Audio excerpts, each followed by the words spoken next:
July's been over for over a week now, but I finally got through all the July movies I was planning to see after my several week hiatus, and now I can finally rank all 8 July movies that I saw. Keeping in mind this list is purely subjective, and not only that, I can only rank the films that I actually saw, so there will be no Gray Man, there will be no Nope on here, so keep that in mind. So, without further ado, let's get into it. In last place is One Up. What else would it have been? Pushing an agenda within your film already pisses me off, but the fact that you have to make it so explicit within the first 5 minutes of the runtime that I can't even continue the movie, that's where you fucked up. If I can't get more than 10 minutes into your movie, you know it's pretty bad. This is almost on the same level of that Cheaper by the Dozen movie that came out a few months ago, but I did get a bit further into this one, so it already qualifies as not being nearly as bad. But is there really anything else I can say about this movie? It's like, I didn't see enough of it to actually give a full verdict, but why should I even bother if they're not even gonna try to hide the fact that they don't actually care about writing a decent script and just want to push a shitty agenda? In 7th place is Paws of Fury: The Legend of Hank, the animated Blazing Saddles remake that nobody asked for. A watered-down version of the original with none of the heart or comedy that the original had. The jokes are just an utter flatline. The plot is beat for beat and not creative in the slightest. The voice acting ranges from okay to oh dear god no. The characters are all stupid, the action sequences aren't enticing to watch, and the animation's just not great. I don't know who is asking for a Blazing Saddles remake, but apparently whoever made this had Mel Brooks' blessing, and I will never understand why he gave them the go-ahead to do this. Coming up next is Green Lantern: Beware My Power. DC's been in quite the slump for the past decade or so, and they definitely haven't recovered just yet. Sure, they've had some decent films like Wonder Woman, Aquaman, and Shazam, but other than that, it's been nothing but garbage. And this movie, I'm not even sure if I can say this was better than the 2011 film. The animation is stilted, dull, and lifeless to the point where the action sequences are so dull to watch, and it's so stiff and there's no expression on the characters' faces, which matches well with the lack of vocal inflections out of the voice cast. The plot forgets it's a Green Lantern movie for a good 30 minutes, and even when it is focused on the Green Lanterns, it seems to be doing everything in its power to utterly destroy Hal Jordan. So, great way to piss off your fanbase. Speaking of DC, bringing us into our top 5 is DC League of Super Pets. Sadly speaking, this is probably DC's best film since Shazam, so over 3 years. And that's pretty sad. Now, this wasn't a god-awful movie, but there was just nothing to latch onto here. It had a couple of decent laughs, but most of the jokes are flatlines. The voice acting is mostly hit or miss. The animation's okay, I guess. The action sequences are fine. But there's nothing really great to latch onto in this movie.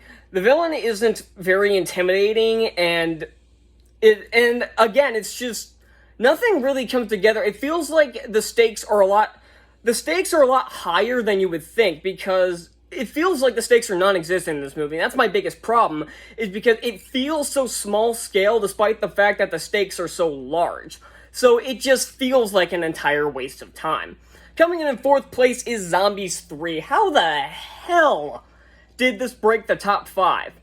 Now, I hated the first one with every fiber of my being, so much so that I skipped the second one.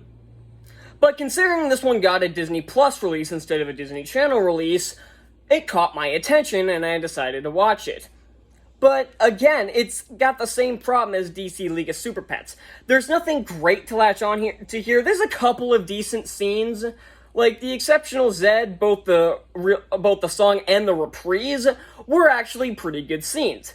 But other than that, like, all the songs are just fine, the cast is fine, the effects are way better than I was expecting, which is surprising, but the script is so dumb and makes some of the stupidest decisions I've ever seen that I I can't rank it any higher. Had they nailed the script or maybe done a couple more rewrites to have some of this shit make a bit more sense, it might have actually been a pretty decent movie, but this all feels like a first draft. But everything else was fine or actually pretty decent, but they just needed to nail the script. Bringing us into our top 3 is The Sea Beast. Man, this movie was a lot of fun for the first 20 to 30 minutes. Then the next 20 minutes or so, we're like, okay, this is still decent, but I'm not sure I like where this is going. And the last hour was pitiful. A movie about these pirates, or I guess they're hunters, even though they're basically pirates, hunting sea monsters, was a really fun concept, and the action sequence at the beginning was pretty fun. But the second the kid gets on board the ship, the movie starts to go downhill. Not only is the kid annoying as fuck, but they do the cliche who's the monster story. It's not interesting to watch. They don't do anything new with it. And it pissed me off that we had such a good start, yet such a shitty second half. I was ready to love this movie based on the first 20 minutes. But then it just slowly went downhill, and then once the second half started, it took a huge nosedive straight into the dirt. And there's nothing worse than wasted potential. Our runner-up is Minions: The Rise of Gru. I didn't really have a ton to say about this movie, which is why I did a combo review with Thor: Love and Thunder, because I wasn't really actively looking forward to watching it. Because I like the Despicable Me movies, I really do, but the first Minions is terrible. But this one seemed like it had a bit more potential. But the problem is, again, it's loud, it's obnoxious, and it's dumb in a lot of portions, but it is a lot better than the first Minions movie. It's nowhere near as good as the 3 Despicable Me movies, but it has some fun moments to it. I like following young Gru more than I liked the Minions story, because the slapstick comedy worked every once in a while, but most of the jokes that worked were verbal jokes out of Gru or one of the human characters, not the Minions.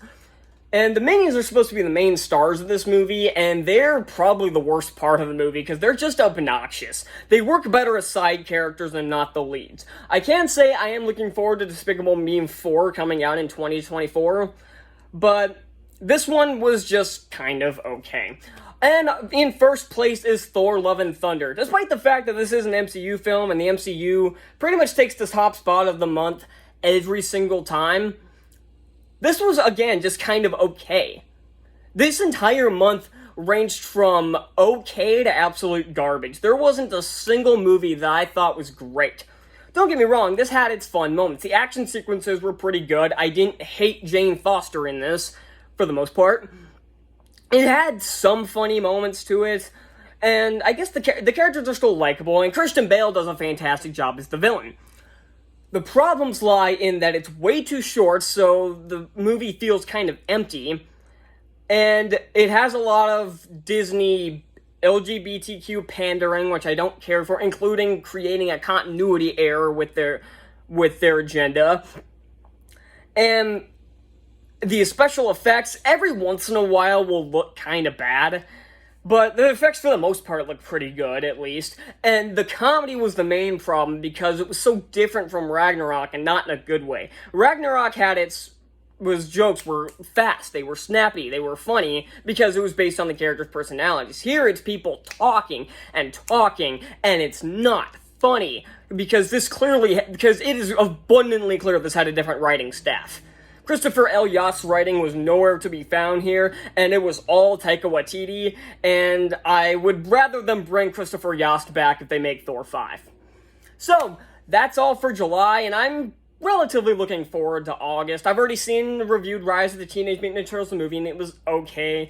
Apparently, praised pretty good. Bullet Train looks pretty fun. Samaritan with Sylvester Stallone looks like it could actually be pretty good. And there was another movie, what was it? Oh, Secret Headquarters, which looks fine. So, yeah, hopefully August is better than July. Hopefully we get a movie that gets a higher score than a C+. But, well, I guess we'll find out tomorrow when I review Prey and Bullet Train. So, I'll see y'all then. Bye.